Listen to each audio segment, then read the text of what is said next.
नमस्कार। महर्षि वाल्मीकि कृत रामायण के बालकांड के प्रथम सर्ग के भाग 9 में आप सभी का स्वागत है। महर्षि वाल्मीकि के द्वारा मुनिश्रेष्ठ नारद से कि इस दुनिया में सबसे सर्वशक्तिमान सर्वगुण संपन्न व्यक्ति कौन है, उसका उत्तर महर्षि नारद के द्वारा भगवान राम के रूप में दिए जाने पर और महर्षि वाल्मीकि को मुनिश्रेष्ठ नारद के द्वारा भगवान श्री राम का चरित्र चित्रण और उनकी जीवन गाथा बताई जा रही है। हमने अब तक ये देख लिया था कि किष्किंधा नरेश जो सुग्रीव था, पूर्व किष्किंधा नरेश था, उसके साथ भगवान श्री राम की मित्रता होती है और भगवान श्री राम बाली का वध करके उस सुग्रीव को किष्किंधा का राज्य पुनः दे देते हैं, उसे सिंहासन पर आरूढ़ करा देते हैं। आगे सच सर्वान् समानीय वानरान् वानरर्षभः दिशः प्रस्थापयामास दिदृक्षुर्जनकात्मजाम्। पुनः इसका उच्चारण करें। सच सर्वान् समानीय वानरान् वानरर्षभः दिशः प्रस्थापयामास दिदृक्षुर्जनकात्मजाम्। वानरर्षभ का मतलब वानरों में सर्वश्रेष्ठ। सच उस सुग्रीव ने जनक आत्मजाम दिदृक्षु, जनक आत्मजाम यानी मतलब राजा जनक की पुत्री सीता जी को दिदृक्षु देखने या खोजने की इच्छा वाला होने से सर्वान वानरान किष्किंधा में विद्यमान सभी वानरों को समानीय बुला करके दिशा प्रस्थापयामास सभी दिशाओं में प्रस्थापित किया, निश्चित रूप से भेज दिया। वानरों में जो सर्वश्रेष्ठ था, वानरों में जो सर्वश्रेष्ठ सुग्रीव था, उसने राजा जनक की पुत्री सीता जी को खोज करवाने की इच्छा वाला होने से किष्किंधा में जो विद्यमान सभी जो वानर हैं, उन सभी वानरों को समानीय दिशा प्रस्थापयामास, समानीय का मतलब बुला करके सभी दिशाओं में प्रस्थापयामास निश्चित रूप से भेज दिया, खोज के लिए भेज दिया। आगे ततो गृध्रस्य वचना सम्पातेर्हनुमान बली सतयोजन विस्तीर्णं पुप्लुवे लवणार्णम। क्या कहा? लवण अर्णवम। लवण अर्णव का मतलब लवण अर्णव यानी खारे पानी से भरपूर समुद्र को क्या किया था? ततः बली हनुमान संपाते, उसके बाद अलौकिक रूप से बलवान बली जो हनुमान है, पवन पुत्र हनुमान ने संपाते है गृध्रस्य वचनात्, संपाति नामक एक गिद्ध के द्वारा कहे हुए वचनों की पालन में, अनुपालना में शतयोजन विस्तीर्णम 100 योजन तक विस्तार लिए हुए फैले हुए उस लवण अर्णवम पुप्लुवे, लवण अर्णव को खारे पानी से भरे हुए समुद्र को, खारे पानी वाले समुद्र को पुप्लुवे पार कर दिया। समुद्र के किनारे पर बैठे उस संपाति नामक गिद्ध के वचनों की अनुपालना में उस गिद्ध के द्वारा बताया गया कि इस समुद्र पार रावण उस सीता जी को ले गया है, तो उनके वचनों का अनुपालन करते हुए जो बली हनुमान है, अलौकिक रूप से जो बलवान हनुमान है, उन्होंने 100 योजन विस्तीर्णम 100 योजन पूरे लंबे, इस 100 योजन तक फैले इस लवण अर्णव को पुप्लुवे पार कर लिया। आगे तत्र लंकां समासाद्य पुरीं रावण पालितां ददर्श सीतां ध्यायन्तीम् अशोक वनिकां गताम्। क्या कहा? तत्र रावण पालितां लंकां पुरीं समासाद्य, तत्र यानी उस महासागर समुद्र के उस पार रावण पालिता, रावण कौन है? राक्षसों का राजा रावण, उस रावण के द्वारा पालन पोषण की जाती हुई, राक्षसों के राजा रावण के द्वारा पालन पोषण की जाती हुई जो लंका नामक नगरी है, पूरी समाशद्य, उस लंकापुरी में भली प्रकार से पहुंचकर, अच्छी तरह से पहुंचकर श्री हनुमान जी ने अशोक वनिकाम गताम, अशोक वाटिका नामक उद्यान में, गताम ध्यायंती सीताम ददर्श, अशोक वाटिका नामक उद्यान में गताम बिठा कर रखी हुई, गताम बिठा कर रखी हुई, ध्यायंतीम श्री राम का ध्यान करने में डूबी हुई, श्री राम का ध्यान लगाए हुए, सीताम ददर्श, सीता जी को देखा। श्री राम के दूत के रूप में गए हुए हनुमान जी ने अशोक वनिकाम, अशोक वाटिका में गताम बिठाई हुई, वहां पर ध्यायंतीम श्री राम का स्मरण करती हुई या उनका ध्यान करती हुई, सीताम ददर्श, सीता जी को देखा। आगे, निवेदयित्वा विज्ञानम, निवेदयित्वा विज्ञानम प्रवृत्तिं विनिवेद्य च समाश्वास्य च वैदेहीं मर्दयामास तोरणम। क्या कहा?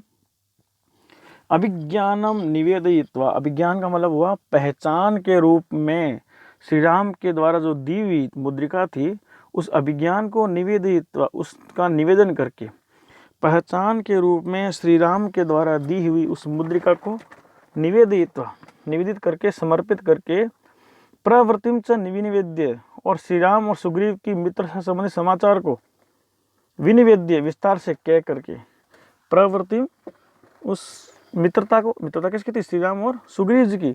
तो श्री राम जी और सुग्रीव की मित्रता के बारे में संबंधित समाचार को विनिवेद्य, विस्तार से कह करके, चाहे समाश्वास्य तोरणम मर्दयामास, और विदेहराज जनक की पुत्री सीता जी को अच्छी तरह से आश्वासन दे करके, समाश्वास्य बहुत अच्छी तरह से समझा बुझा करके कि श्री राम और सुग्रीव की मित्रता हो गई है और श्री राम लंका में आएंगे और रावण को मारकर आपको जल्दी ही ले जाएंगे। पर सीता जी को इस बात विश्वास नहीं था, इसलिए उन्होंने सीता जी को विश्वास दिलाने के लिए अपने अतुलित बल का परिचय दिया और तोरणम मर्दयामास, अशोक वाटिका के मुख्य द्वार को तोड़ दिया। सीता जी को अच्छी तरह से आश्वासन देकर के अशोक वाटिका के मुख्य द्वार को क्या कहा? मर्दयामास, तोरणम, तोरण को, वाटिका के मुख्य द्वार को मर्दय कर दिया, मर्दित कर दिया, तोड़ दिया। फिर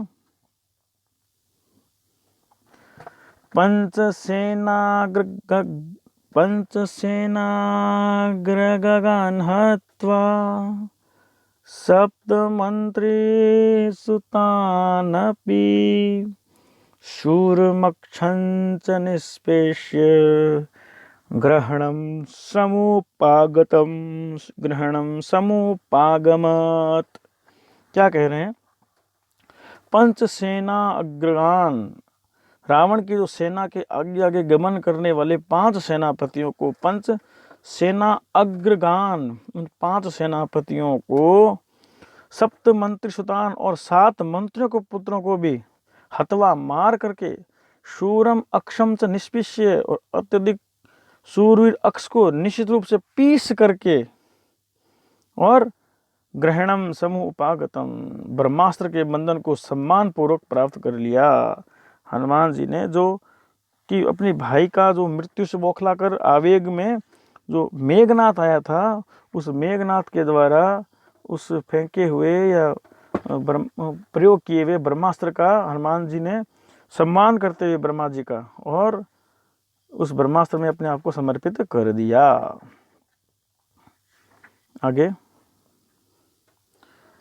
अस्त्रेणोन्मुक्तमात्मानं ज्ञात्वा पैत्रामहाद्वरात् मर्शयन् राक्षसान् वीरो यन्त्रिणस्तान्यदृक्षया ततो दग्ध्वा पुरीं लङ्कां मृते सीतां च मैथिलीं रामाय प्रियमाख्यातुं पुनरायान महाकपि।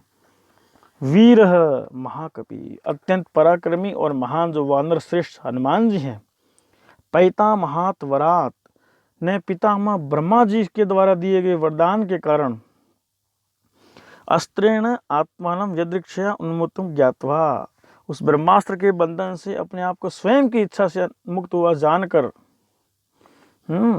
यंत्रेण राक्षसान मर्शयन, क्या कहा, रस्सी रूपी यंत्र से स्वयं को बांधे रखा और राक्षसों के द्वारा किए गए अपराध को क्षमा करते हुए शांत हो गए। राक्षसान मर्शयन, क्षमा करते हुए हनुमान जी शांत हो गए।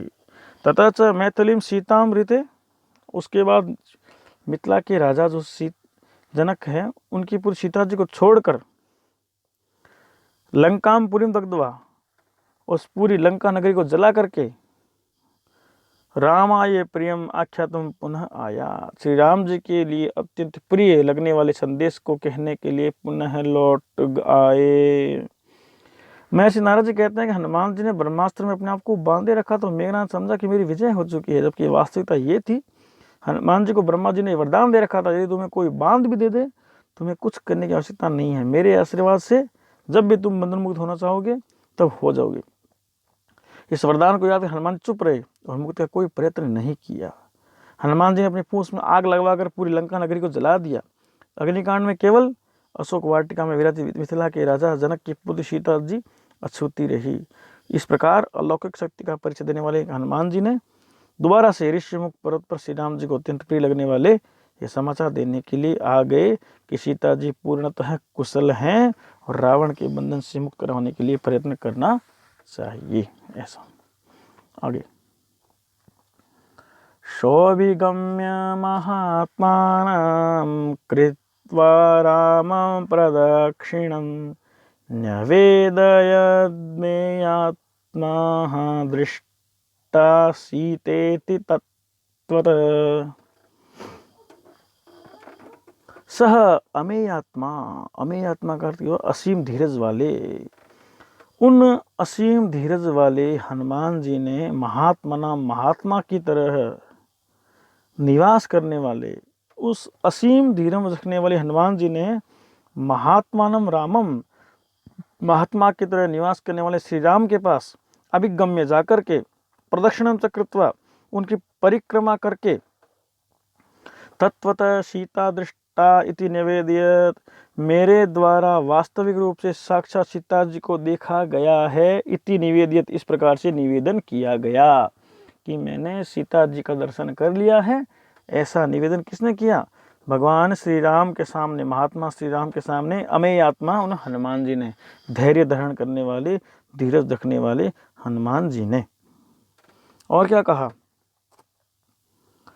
ततः सुग्रीव सहितो गत्वा तीरं महोदधे समुद्रं क्षोभयामास शरैरादित्य सन्निभे। ततः उसके बाद सुग्रीव सहित राम है, सुग्रीव के साथ श्री राम ने महोदधे तीरम गत्वा, उस महोदधि, उस विशाल महासागर के तट पर गत्वा पहुंच करके, जाकर के आदित्य सन्निभई, सूर्य के समान ही प्रकाशमान, सरय ही, अपने बाणों से समुद्रम क्षोभयामा, समुद्र को क्षुब्ध कर दिया। श्री राम ने समुद्र से मार्ग देने के लिए बार बार निवेदन किया, लेकिन अभिमानी समुद्र ने श्री राम जी को प्रार्थना को नहीं माना। तब क्रोध करते हुए श्री राम जी ने सूर्य की किरणों के समान ओजस्वी तेज बाण चलाए और महासागर को क्षुब्ध कर दिया। महासागर को क्या कर दिया? क्षुब्ध कर दिया। और क्या हुआ फिर? दर्शयामास चात्मानं समुद्र सरितां पतें समुद्रवचनाच्चैव नलं सेतुमकारयात्। सरिताम पति समुद्र है, अनेकानेक नदियों के पति, स्वामी के रूप में प्रसिद्ध, अनेकानेक नदियों के स्वामी के रूप में प्रसिद्ध समुद्र ने आत्मानम च दर्शयामास, सशरीर अपने आप को दिखाया, अपना सशरीर अपना दर्शन दिया। समुद्र वचनात् एव, और समुद्र के द्वारा कहे गए वचनानुसार ही नलम सेतुम अकारयत, निश्चित रूप से नल ने सागर के पानी के ऊपर पुल बनाया। नारद जी कहते हैं कि सूर्य के समान प्रकाशमान और तेजस्वी बाणों को समुद्र सहन नहीं कर पाया। श्री राम ने जब अग्निबाण धनुष पर चढ़ाया तो समुद्र को सुखाने में समर्थ था जो, समुद्र भी स्वास्थ्यता से भली भांति परिचित था, इसलिए घबराकर समुद्र ने अपने आप को श्री राम के सामने उपस्थित किया और कहा, और नल को ये निर्देश दिया कि तुम पत्थरों को एक के बाद एक क्रमशः मेरे पानी पर डालो ताकि एक पुल का निर्माण हो सके। समुद्र के निर्देशानुसार नल ने समुद्र पर पुल बनाया।